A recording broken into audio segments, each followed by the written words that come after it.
अस्सलाम वालेकुम, welcome to my channel study with us. तो आज हम Newton second law of motion पढ़ेंगे। Newton second law of motion deals with the situations when a net force is acting on the body. हमने Newton first law of motion पढ़ा था, आज Newton second law of motion पढ़ेंगे। अब Newton second law of motion deals with the situations when a net force is acting on the body. Newton second law of motion ऐसी situation से deal करता है कि जब नेट फोर्स एक body के ऊपर एक्ट करती है। It states that Newton second law of motion ये कहता है when a net force acts on a body it produces acceleration in the body in the direction of the net force.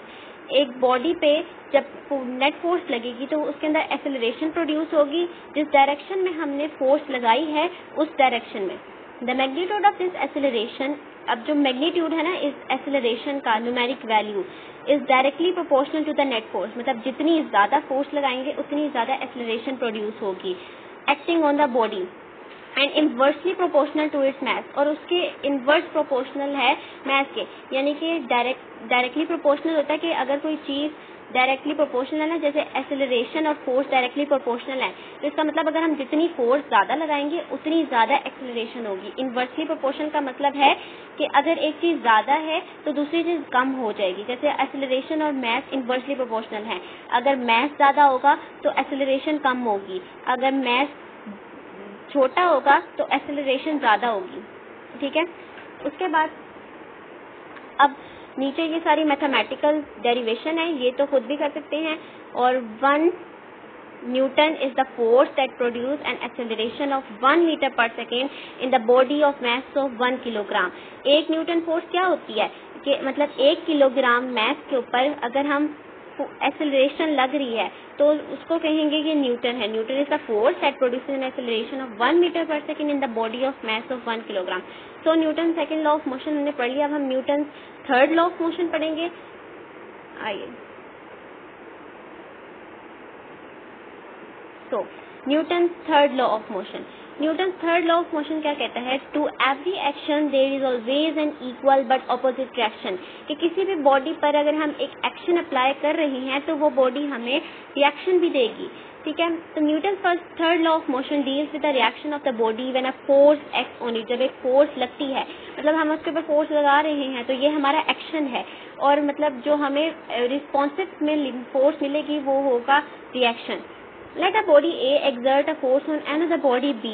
कि अगर एक बॉडी A है वो एक force लगा रही है बॉडी B के ऊपर, तो body B react against this force and exert a force on body A। तो बॉडी A भी रिएक्शन फोर्स देगी जिसको हम कहते हैं रिएक्शन फोर्स, तो वो बॉडी A के ऊपर लगेगी। The force exerted by body A on B is called action force। जो फोर्स बॉडी A ने बॉडी B के ऊपर लगाई है उसको हम कहते हैं एक्शन फोर्स, जबकि force exerted by the body B, जो बॉडी B ने बॉडी A के ऊपर फोर्स लगाई इसको हम कहते हैं reaction force. Newton third law of motion states that to every action there is always an equal but opposite reaction. According to this law action is always accompanied by the reaction force. Accompanied का मतलब है कि opposite होता है, मतलब अगर हम action जहाँ पे लगा रहे हैं तो ऑपोजिट जो है by the reaction force, and the two force must be equal and opposite. Two forces equal होती हैं लेकिन ऑपोजिट में होती हैं। ठीक है, note that the action and reaction act on different body. अगर हम एक बॉडी पे एक्शन लगा रहे हैं तो दूसरी बॉडी पे रिएक्शन होगा, ये नहीं कि सेम बॉडीज पे एक्शन और रिएक्शन जो है वो एक्ट कर रहे हैं। अब एक एग्जांपल है, consider a body lying on the table, the weight of the book is acting on the table in the downward direction. कि कोई भी बॉडी बुक पड़ी है टेबल के ऊपर तो उसका जो वेट है वो डाउनवर्ड जो है वो एक्शन में होगा, और इसको हम कहेंगे action. The reaction of the table, reaction क्या है? टेबल का एक्ट हो रहा बुक के ऊपर अपवर्ड डायरेक्शन में होता है कि, और reaction and action opposite direction में होता है। अब दूसरी एग्जांपल है, consider an another example, take an air filled balloon when the balloon is set free.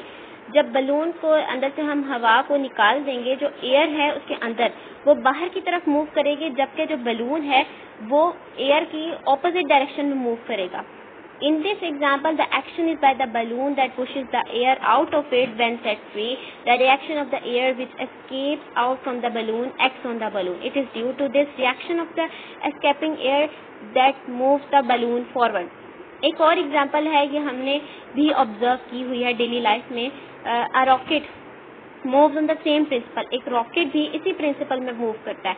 जब उसका व्हेन इट्स फ्यूल बर्न्स, जब उसका जो फ्यूल है वो बर्न होता है, हॉट गैस निकलती हैं। ऑब्जर्व किया होगा कि जब एक रॉकेट मूव करता है ऊपर की तरफ तो उसके नीचे से गर्म हवाएं निकलती हैं और वो हवाएं रॉकेट को हेल्प देती हैं कि वो अपवर्ड मूव करे। तो जो हवाएं निकल रही थी वो एक्शन थी और जो रिएक्शन था रॉकेट का वो अपवर्ड, वो जब रॉकेट जो है बहुत तेजी के साथ ऊपर की तरफ मूव करता है वो रिएक्शन होता है। सो आज हमने Newton third law of motion भी पढ़ लिया। सो गाइस मेरे चैनल को सब्सक्राइब भी करें। अल्लाह हाफिज़।